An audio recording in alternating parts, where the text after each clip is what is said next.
আসসালামু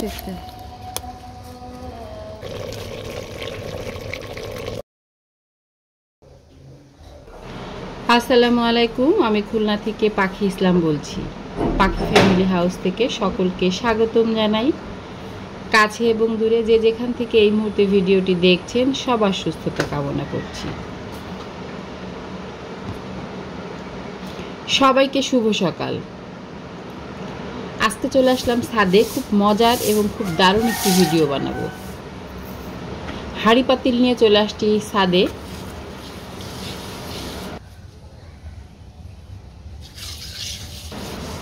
হাঁড়ির পিছনে খুব ভালো করে আমি মাটি লাগাই নিলাম আর রোদে দিয়ে দিলাম, সাথে কড়াইটাও। এবার চলে আসছি সবজি তুলতে।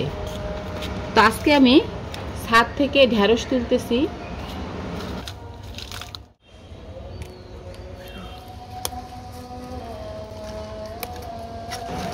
খুব সুন্দর টাটকা টাটকা তাজা তাজা সবজি, দেখলেই মনটা ভরে যায়। তো সেখান থেকেই আর নিলাম বরবটি। বরবটি খুব বেশি হয়নি, 2-3টে বরবটি নিলাম।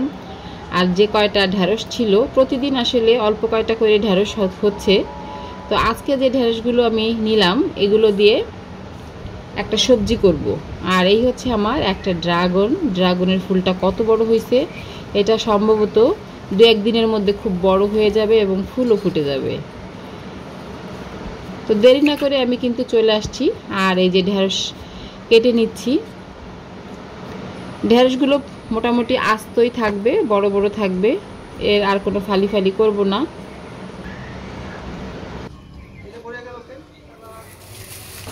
এবার চুলা ধরাবো।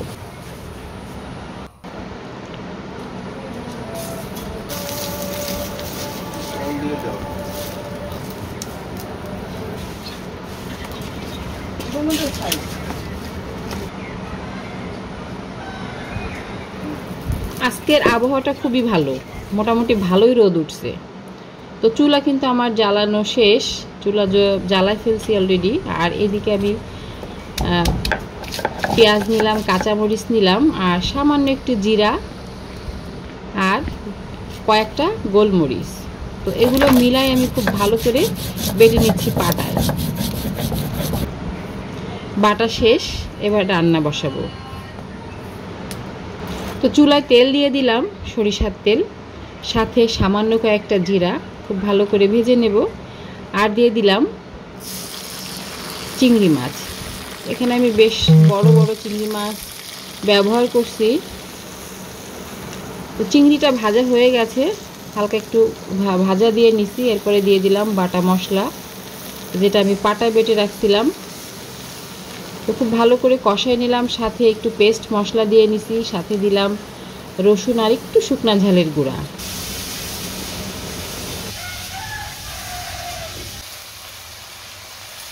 তো কষানো কিন্তু আমার শেষ, দিয়ে দিলাম ঢেঁড়সগুলো। এবার ঢেঁড়স সহ খুব উল্টে পাল্টে সুন্দর করে কষাই নিব আরেকটু। ঢেঁড়সে খুব বেশি পানি লাগবে না, আমি আধা কাপের মতো পানি দিছি। ঢেঁড়স তো একটু জাল হলেই গলে যায়, এই জন্য আধা কাপের মতো পানি দিয়ে আমি এটাকে জাল দিয়ে নিব।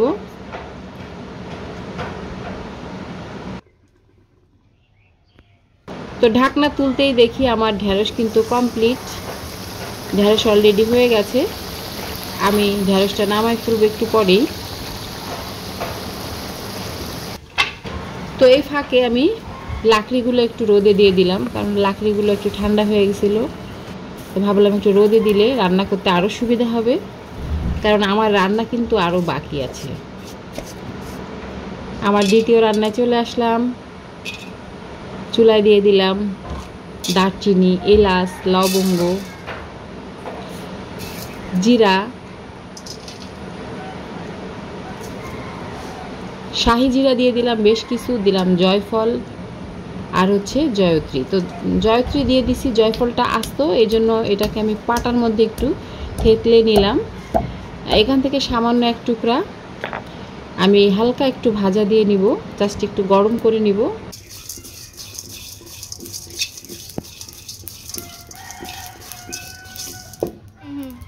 এদিকে কিন্তু আমার রোদে দেয়া যে পাতিলটাতে আমি রাখছিলাম পাতিলটা, তো পাতিলটা কিন্তু শুকায় গেছে, তা ভাবলাম যে খালি চুলার মধ্যে দিয়ে রাখি। আর এবার মশলাটা আমি গুঁড়ো করে নিচ্ছি পাটাতে।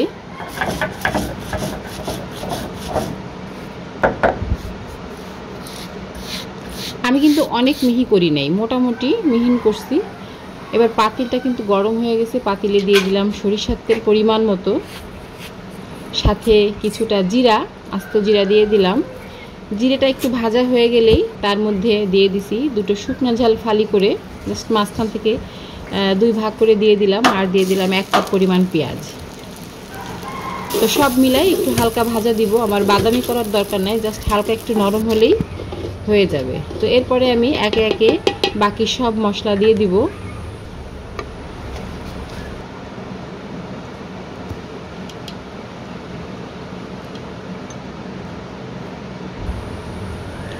প্রথমেই আমি দিয়ে দিছিলাম আদা বাটা, এরপরে দিচ্ছি রসুন বাটা।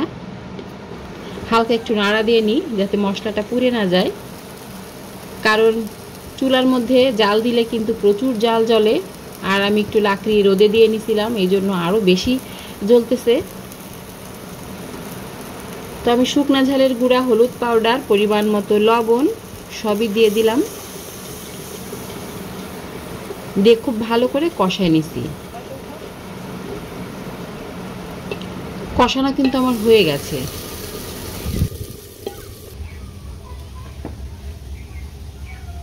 মাংস দেব আম্মু, দাও মাথায় দিয়ে দিই।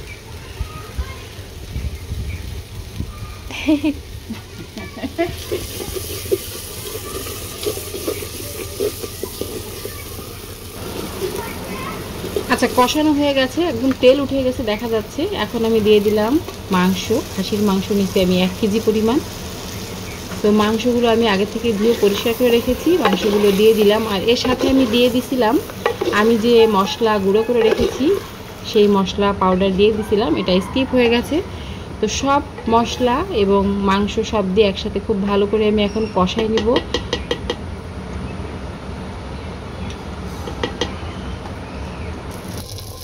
চুলা ওদিকে জ্বলতেছে, মাংস কষানো হচ্ছে, আর এদিকটায় আমি আমার যত মশলা ছিল সবগুলো পরিষ্কার করে আবার গুছিয়ে রাখলাম।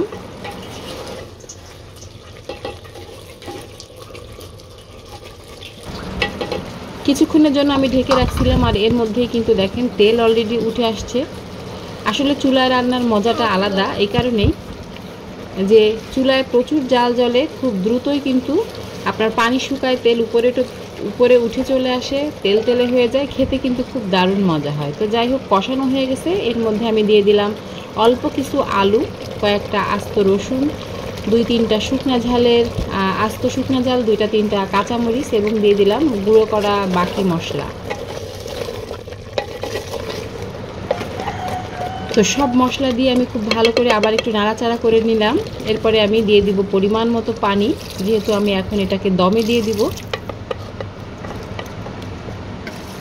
দমে দেওয়ার জন্য আমি কিছুটা আটা মাখায় নিছি, পাতিলের চারপাশে লাগাই নিলাম। আর এবার ঢাকনা দিয়ে খুব ভালো করে এটাকে সিল করে দিলাম। এবার 1 ঘন্টার জন্য ছেড়ে দেব আমি। জালটা শুধু খেয়াল রাখতে হবে, জালটা যেন মিডিয়াম আঁচে থাকে, যেহেতু আমি যে পরিমাণ পানি দিছি একদম পানি যেন শুকায় না যায় বা পুড়ে না যায়, একটু লক্ষ্য রাখতে হবে। মিডিয়াম আঁচ দিয়ে বেশ 1 ঘন্টার মতো আমি রাখবো। এর মধ্যে আমি 7 ঘুরলাম, সব কাজকর্ম শেষ হয়ে গেছে। এদিকে আমার 1 ঘন্টা কিন্তু পার হয়ে গেল।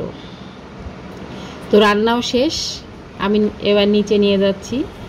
আজকে খুব মজা করে স্বাদের ঢ্যাঁড়স তরকারি আর হচ্ছে খাসির মাংসের ঝাল ঝাল রান্না।